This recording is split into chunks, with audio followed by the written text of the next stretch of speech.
on the very top ledge, all the way across. That is a natural ledge that's there. It's just kind of comes with the alcove. Right on top, what do you think they put up there? Kids. Just toss them up. It's all right. Their food? Their food, indeed. They would use that for storage. Why? Keep it away from the critters, cooler up there, drier up there. So it's a good place for it. But now we're thinking, okay, that's fine and dandy, but how in the world do you get to it? Well, see these rooms down here? These rooms, these walls would have been taller, maybe up to that line right there. And then they have a roof on them, of course, so you just pop a ladder on top of that, and you go up into what looks like a door. Well, what looks like a window, but it's actually a door, to be honest with you, because you have to be just the right size. Just saying. So indeed, those were doors. The women were about my size, about 5 feet, and men were about maybe 5'3" or 4. So those are all doors.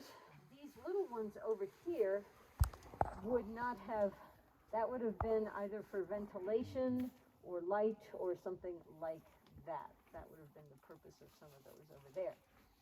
The other thing that you'll notice is the construction is pretty amazing. Look at this wall. You see how straight that is? Well, you can't get straight walls like that in Miami to save your life, even today. And that's original. That's theirs. As well as that pink stuff on there, and up there, and over here, and inside, and all over there. That is all original plaster. They took the time to plaster the insides and the outsides of their dwellings. Why would they do that? Any idea? Say what? Well, to preserve it, it helps with that a little bit. Keep it cool and warm, possible. And also for decoration. You see, we're looking at this pinkish color to it. The original color would have been much brighter and much more varied.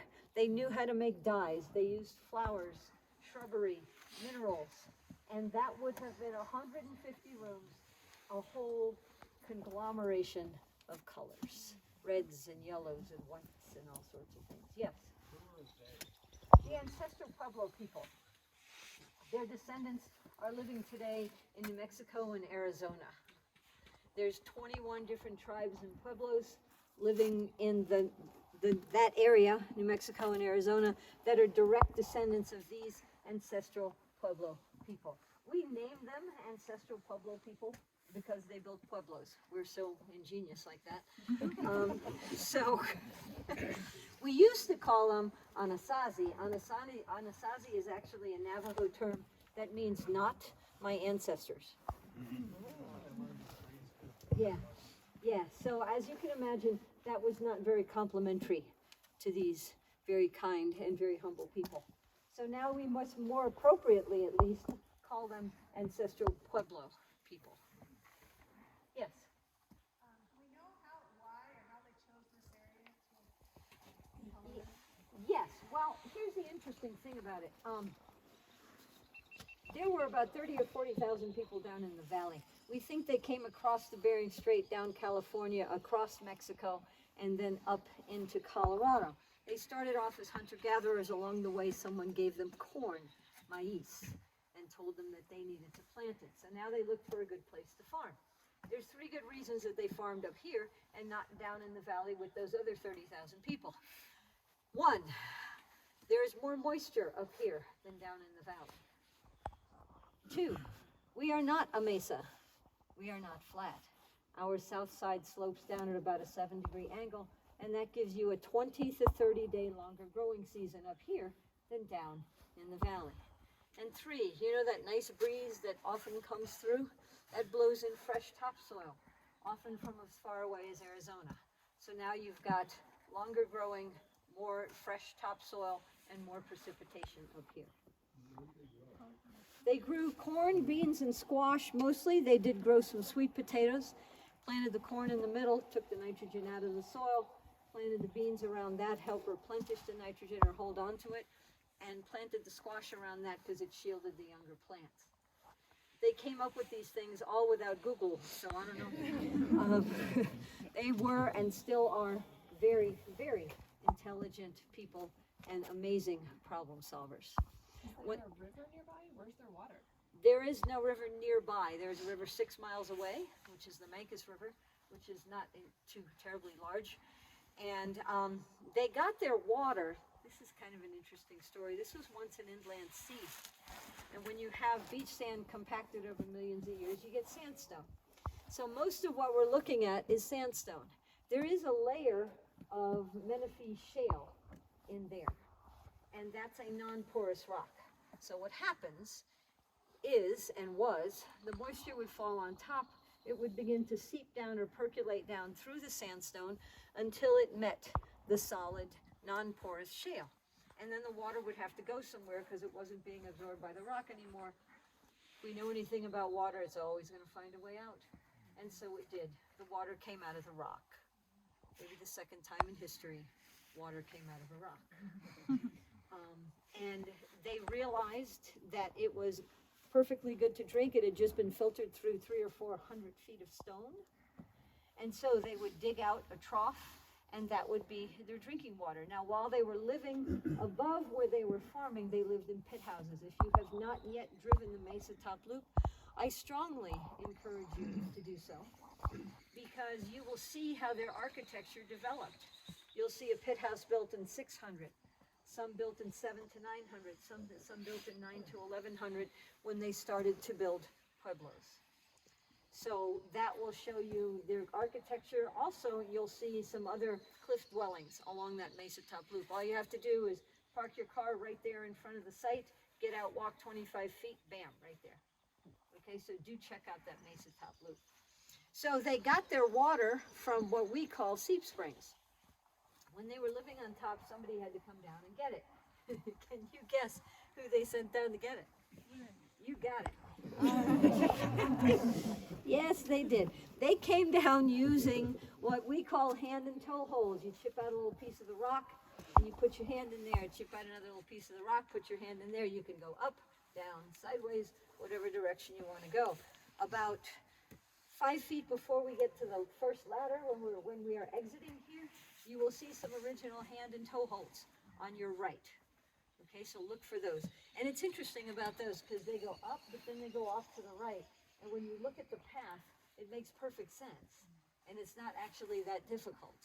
So it's kind of interesting how they were able to figure out so many things. But you know, they paid attention. They paid attention to the land. And they worked together with one another. One person's not going to build this. One person's not even going to build a pit house. Somebody tried to build a pit house in the spirit of the Ancestral Puebloans, because they only had tools made out of stone, bone, and wood. They built all of this with just those tools. And so they tried to build a pit house. They got themselves a stone axe. They started to cut down a juniper tree, and a mere 800 strokes later, they chopped down one tree. Needless to say, they abandoned the project rather quickly, and it brought home to us that these people always worked together in community. They helped one another. There would have been no way they could have survived or even built a pit house without each other's help and without each other's support. So they always did that. This is the same kind of thing. You've got original wood on that tower. As a matter of fact, every piece of wood that you see, except for something that looks like a ladder from us, is original wood. And this tower would have been 1, 2, 3, probably 4 stories tall. They would have had the ceiling on the bottom and the floor for the top floor, left a hole, and then put a little ladder up there, kind of the way we do stairs today. So you've got that tower, you've got towers over there as well that are 1, 2, 3, 4 stories, maybe 5 stories high. They were amazing. It took them 20 plus years to build this. We think they started building it around maybe 1180. They continued farming on top the whole time they were here. So they lived above. Once they knew how to build pueblos, then it was feasible for them to come into the alcove. Because for pit houses, you have to dig down. and it's not too wise to try to dig down in a stone alcove. So once they could build pueblos, well, then they came in here, probably at the urging of the women who were coming down here to get the water. I could just see them now. You want water, you go down and get water, or build in there. So, but they did. The only thing we've done here is, you see this front walkway that we're going to be walking on? We put that in because normally alcoves will slope down toward the canyon. So that wasn't the case, and we didn't want our visitors slip sliding away. So we put that in there. The Ancestral Puebloans also had to level out the alcove some so that they could construct in there. Otherwise, everything they put in there would go slip sliding away. So they backfilled and they built up. So can you imagine, starting at the bottom, building maybe some kivas down there, and I'll talk about kivas more in a minute, and then backfilling so they could build more, and then backfilling so they could build more. What a monumental effort this would require. But they did it, yes. So you're just trying to say this was built basically from the bottom down here up into the. Yes. Okay. Yep, they built up. Where'd they go to the bathroom? They probably went out there like we do when we camp. But we think they might have had some chamber pots, although we have no archaeological evidence whatsoever that there was ever any human waste inside the alcove. Yes. Where did they get the stones? Most of the stones were in the alcove by the forming of the alcove for the separation from the shale and the sandstone. Also, this was once an inland sea, so sometimes the movement of water contributes to forming little caves and things like that. So most of the stone would have been there. They might have had to go down and get some down in below. But remember, they had no beasts of burden, so they had to figure out a way to get it up here. They did make ropes out of yucca cordage and sandals and baskets and things like that. So they would have brought some of it up, but the majority of it would have been in there already. Kind of like Home Depot already had your stuff there. What they do in the winter. They stayed here and built fires. Is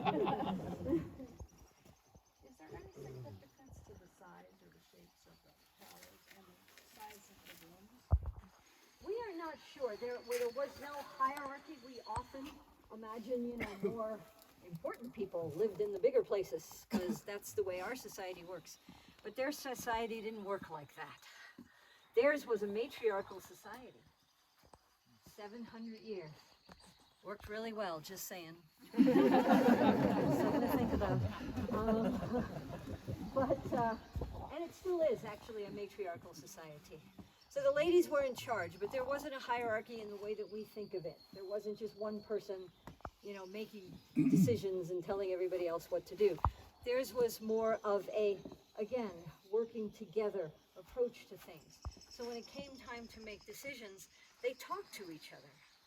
And they exchanged ideas, and they listened, and then they sought guidance, spiritual guidance as well, and then they made decisions. They didn't just